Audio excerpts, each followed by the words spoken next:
로쏘네리, 비앙코네리, 하얀 사자 군단, 이게 뭘 뜻하는 것일까요? 먼저 로쏘네리는 AC 밀란의 검빨 유니폼을 말하는 거고요. 비앙코네리는 유벤투스의 하얀 검정 줄무늬 유니폼을 이야기합니다. 하얀 사자 군단은 레알 마드리드의 흰색 홈 유니폼을 이야기하는데요. 이처럼 팀이 갖고 있는 상징적인 컬러, 팀의 상징색이죠. 그런데 K리그2 홈 개막전에서 자신의 상징색이 아닌 세 번째 유니폼을 입고 나온 팀이 있습니다. 충남 아산FC는 창단 이래 파란색과 노란색을 팀 컬러로 확정짓고 유니폼을 착용하는 팀 중에 하나입니다. 특히 K리그는 보조 유니폼 중 한 개는 반드시 하얀색이 포함되어야 하는 규정이 있기 때문에 특징적인 유니폼 보여줄 수 있는 폭이 한정적인 부분이 있죠. 1라운드 수원 삼성과의 경기는 원정 경기고 홈팀 수원이 파란색을 사용했기 때문에 원정 유니폼인 하얀색을 사용했습니다. 문제는 홈 개막전인 2라운드부터 펼쳐집니다. 위화감은 경기 전부터 드러났습니다. 경기장을 둘러싼 홍보물에 파란색 유니폼을 착용한 사진이 없어졌습니다. 원정인 하얀색과 서드 유니폼인 빨간색 유니폼 착용 사진만 경기장 주변을 둘러싸고 있었다고 합니다. 근데 이게 뭐가 문제라고 생각할 수 있는데, 우리 아산은 제가 지금 입고 있는 유니폼이 무슨 색깔이죠? 파란색입니다. 파란색 유니폼을 입고 있는데 갑자기 뜬금없이 서드킷이다, 뭐 이순신 장군의 뭐라는지 모르겠어. 솔직히 파란색이 없습니다. 네, 파란색 유니폼, 우리 홈 유니폼이 하나도 없습니다.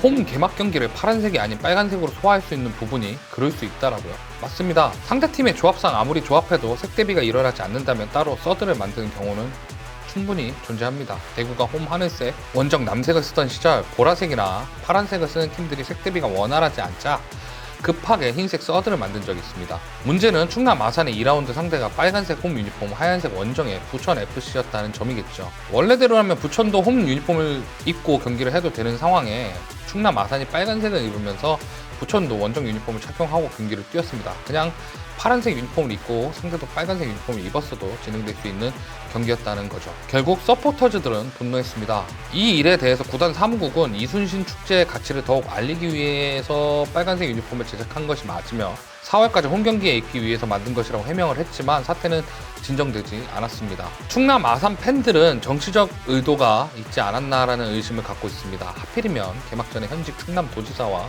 아산시장이 방문한 것이 빨간색 유니폼을 착용한 이유가 아닌가 하는 게 이유였습니다. 공교롭게도 현직 충남도지사와 아산시장의 소속 정당의 컬러와 서드 유니폼의 컬러가 동일한 빨간색이었기 때문이죠. 차라리 빨간색 유니폼을 이순신 축제까지 입기로 했다라고 사전에 발표했다면 모르겠지만 의심을 할 수밖에 없었던 이유는 많이 있습니다. 먼저 구단 내 파란색 유니폼이 사라진 부분입니다. 뉴스나 매체 그리고 팬 유튜브를 통해 경기장에 설치된 구단 홍보물에 파란색 유니폼이 사라진 부분은 이미 많이 다뤘습니다. 만약 구단의 입장처럼 이순신 축제를 홍보하기 위한 차원에서 입었다면 파란색 유니폼을 굳이 없애지 않아도 되잖아요. 그리고 구단의 쇼핑몰도 의구심을 자아냅니다. 유니폼 코너에 파란색 홈 유니폼은 당연히 있고요.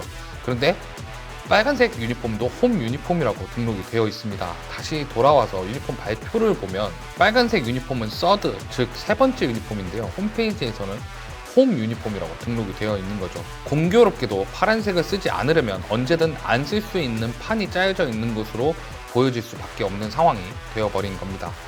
이런 상황에 아산시의 해명인 이순신 정신을 고취하기 위해 국가대표의 정신으로 경기하기 위해라는 해명이 얼마나 마음에 와닿게 받아들여질까요? 그리고 국내 리그에서 국가대표의 정신이 왜 고취되어야 하는지 저는 사실 이해가 안 갑니다. 논란이 커지면서 김태흠 도지사의 발언이 또다시 불을 지폈습니다. 일단 정치색을 연관시켜서 떠올린다는 것이 굉장히 불쾌하다고 말을 했습니다. 물론 이 부분은 억측이라고 한다면야 그렇게 발언한다는 것은 이해할 수 있습니다. 아산시의 유니폼 컬러를 몰랐다는 말을 덧붙였지만 김태흠 지사는 이미 이전에 충남 아산FC의 경기에서 시축을 했고 당시 파란색 유니폼을 입고 시축을 하긴 했습니다. 뭐 그랬다고요. 유니폼 논란으로 인해 당시 경기장에 걸개를 떼라고 지시했다는 의혹에 대해선 김태흠 지사 본인이 사실이라고 말하며 굉장히 불쾌했다라고 이야기를 했습니다. 문제는 이어지는 발언입니다. 서포터즈도 얼마 안 되는 데다가 오히려 그 서포터즈가 정치색을 띤 사람들이 많아 문제를 일으킨다라고 발언을 했는데요. 일단 두 가지가 틀렸습니다. 첫 번째는 충남 아산FC는 작년 K리그2 홈 평균 관중 2위를 기록할 정도로 리그 내에서 홈 관중 동원력이 있는 팀입니다. 두 번째는 서포터 아르마다는 주로 고등학생이 중심이 된 서포터즈입니다. 심지어 응원의 리드를 맡는 인원 중에도 학생들이 많은 지역 내 청소년 비율이 높은 서포터즈인데 이런 학생들에게 정치색을 띈다라고 이야기를 한 거죠. 충남 아산 FC의 팬들은 그저 자신들의 컬러인 파랑 노랑을 지키고 싶었고 빨간색을 입은 것 자체보다는 파란색을 지운 것에 더 크게 마음이 상한 것입니다. 대한민국의 시민구단의 문제가 이렇습니다. 유럽의 대다수의 프로팀이 시민구단입니다. 근데 우리나라의 시민구단과는 완전히 다릅니다. 이게 왜 다를까요? 시작부터 시민들이 쌓아 올라가며 만든 팀과 필요에 의해서 만들어진 팀이라는 것이 가장 큰 차이입니다. 전자는 팀을 쌓아 올린 시민이 큰 힘을 갖게 되는 구조지만 후자는 필요에 의해 만든 사람들의 힘이 더 크게 작용할 수밖에 없는 구조입니다. 다만 중요한 것은 모든 프로팀의 존재 가치가 팬들에 의해 있고 팬들이 구매를 하는 상황에서 그 상품 자체를 축구 외적으로 이용하면 안 된다는 겁니다. 이날 유니폼 사태가 벌어지는 와중에도 경기장 바로 입구에서는 총선을 위한 예비 후보들의 선거 운동이 펼쳐지고 있었고 그로 인해 경기 인터뷰조차 불가능할 정도였다고 합니다. 축구에서 색은 윗선 여러분들이 생각하시는 것보다 더 의미 있는 겁니다. 제발 지켜주세요. 지금까지 스레벤 스포츠 축구작가, 축구 썰쟁이 장동이었습니다.